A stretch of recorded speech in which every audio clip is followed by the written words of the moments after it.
To calculate the time elapsed since login in Linux, you only need two commands, W and date. The W command displays real-time system information for each logged-in user. In this example, the output of W shows that I have two login sessions, one remote session via SSH, you can see its IP address, and another local session from the KDE desktop. To calculate the elapsed time since login, I want to use the first login time. So I need to filter the output of the W command.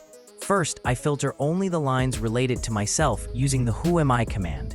Then, I sort the output in reverse order, select the first line of the output using the head command, and finally extract the fourth column, which is the login time. Now I use the W command in the script to store the login time in a variable named login time. Then, I convert the login time to a timestamp using the date command and store it in a variable named login timestamp. Finally, I need to calculate the timestamp for the current time and store it in a variable named current timestamp. Now I need to subtract the two variables, current timestamp and login timestamp, which both represent the number of seconds since the Unix epoch, to find the time difference between the login time and the current time.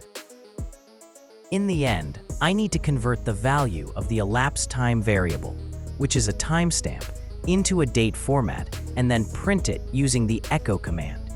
You can also print the login time, but note that if you have multiple logins, the one used in this code is the first login. Grant execution permission to the file with the change mode command and run it. You can modify the code, for example by using a loop to extract the fourth column line by line, calculate the elapsed time, and I'd be happy if you subscribe to me at the end.